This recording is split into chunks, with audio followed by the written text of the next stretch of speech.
Halo, selamat pagi semuanya. Hari ini kita akan belajar untuk mata pelajaran Bahasa Indonesia. Apa yang akan kita pelajari hari ini? Silakan anak-anakku mendengarkan dan menyimak penjelasan dari Bu Erlin dengan baik.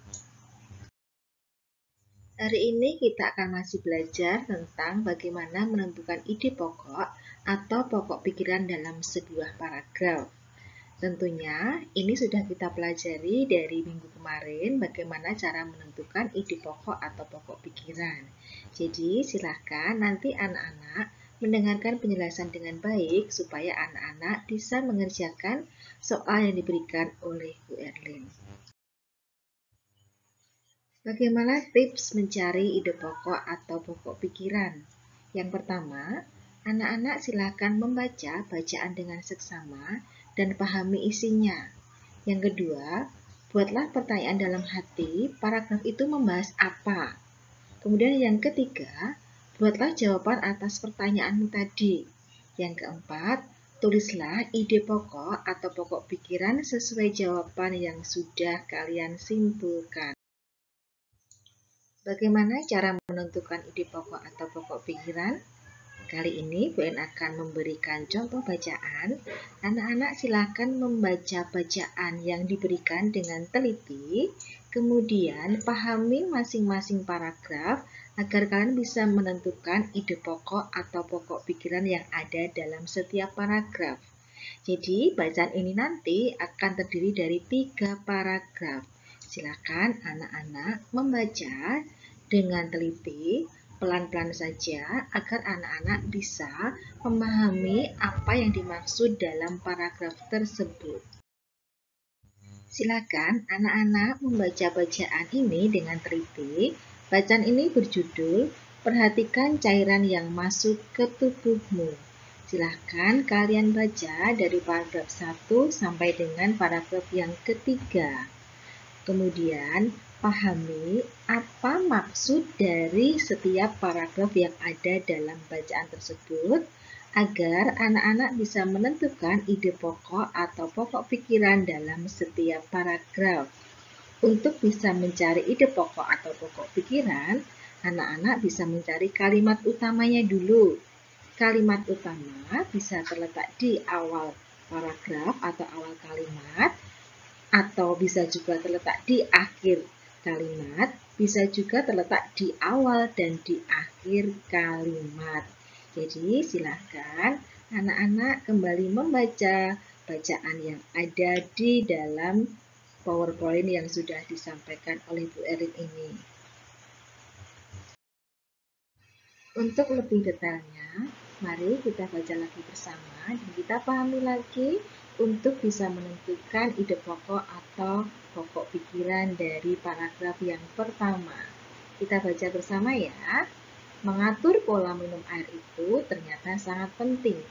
Jangan sampai kita kekurangan cairan. Kenapa? Jika kekurangan cairan, kita bisa terkena dehidrasi. Nah, saat dehidrasi, konsentrasi kita berkurang dan badan kita juga akan terasa lemas. Dari paragraf pertama yang kita baca bersama ini, maka kita bisa menentukan kalimat utamanya. Kalimat utamanya ternyata terletak di awal kalimat atau di awal paragraf, yaitu mengatur pola minum air itu ternyata sangat penting. Dari kalimat utama tersebut dapat kita peroleh ide pokoknya, yaitu pentingnya mengatur pola minum air. Ide pokok ini sudah mewakili isi paragraf dengan kata kunci. Mengatur pola minum air sangat penting, karena kalau tubuh kekurangan cairan bisa menyebabkan dehidrasi. Oke, kita lanjut ke paragraf kedua ya. Kita baca bersama-sama lagi. Ada cara untuk mengetahui keadaan cairan di tubuh kita. Caranya dengan melihat warna urin kita.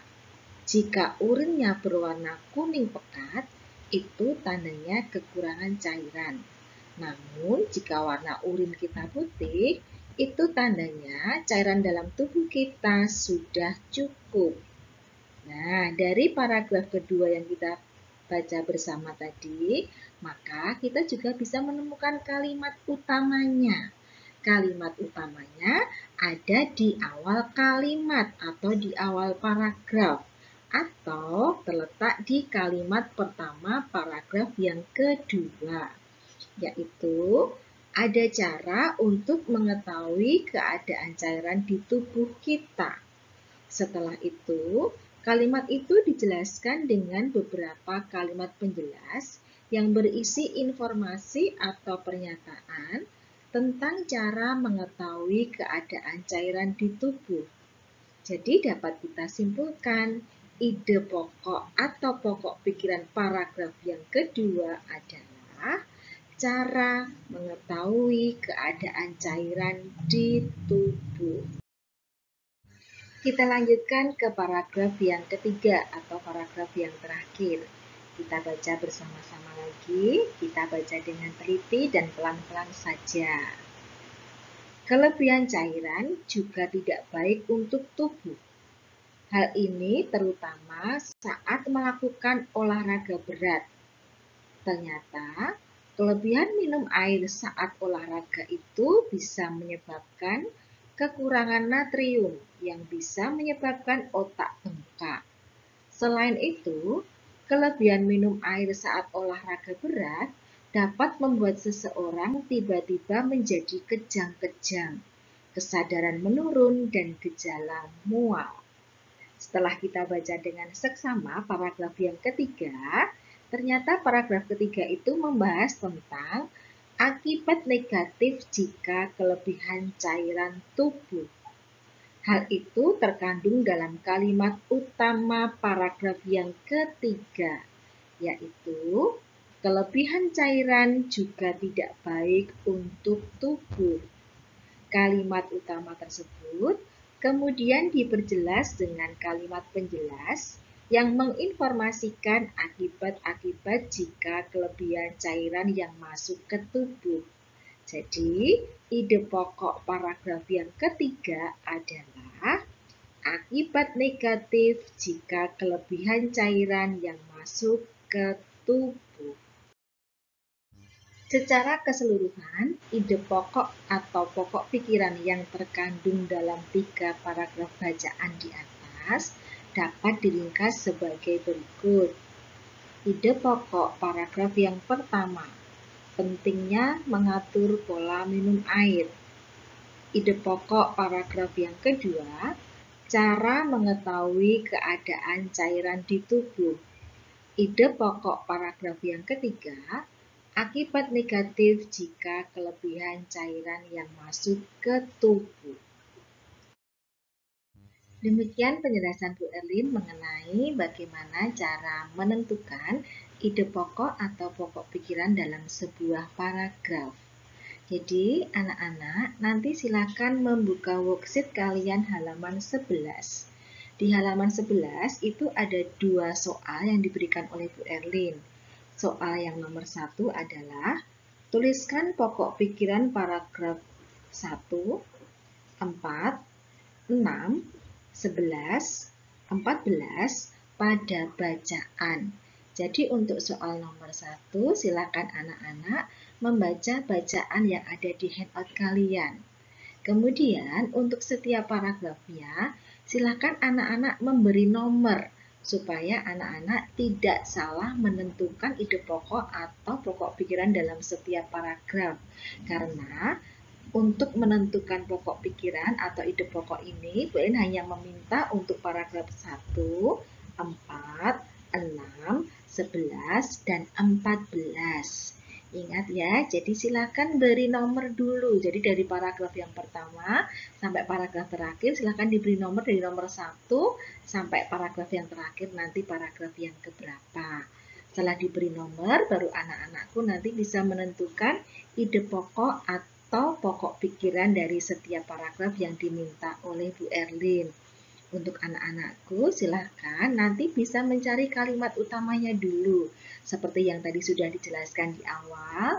Jadi silahkan mencari kalimat utamanya dulu, baru nanti anak-anak bisa menentukan ide pokok atau pokok pikiran dari setiap paragraf yang ada di bacaan yang sudah handout kalian masing-masing.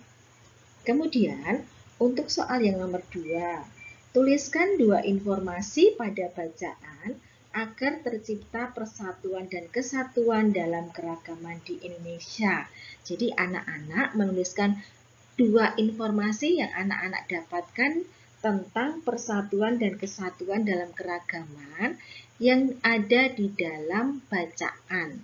Judul bacaannya adalah Yuk Belajar Membuat Podcast. Jadi silakan anak-anak membaca dulu bacaannya, karena untuk bisa mengerjakan soal nomor 1 dan nomor 2, ini anak-anak harus membaca bacaannya dari awal sampai akhir dengan teliti, dengan pelan-pelan, tidak perlu tergesa-gesa supaya anak-anak bisa mengerjakan dengan benar sesuai dengan petunjuk yang ada di video pembelajaran ataupun yang sudah ada di worksheet kalian.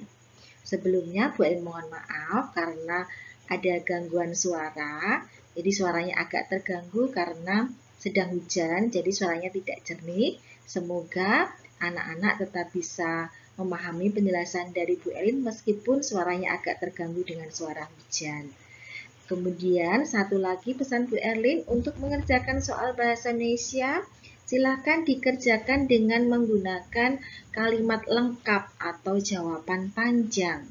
Kemudian soal dikerjakan di kotak yang sudah disediakan atau disiapkan. Dan kalau tidak muat, anak-anak mengerjakan di lembar sebaliknya. Tidak di kertas lain, tetapi di lembar sebaliknya. Terima kasih untuk anak-anakku yang hebat. Selamat mengerjakan. Tuhan memberkati.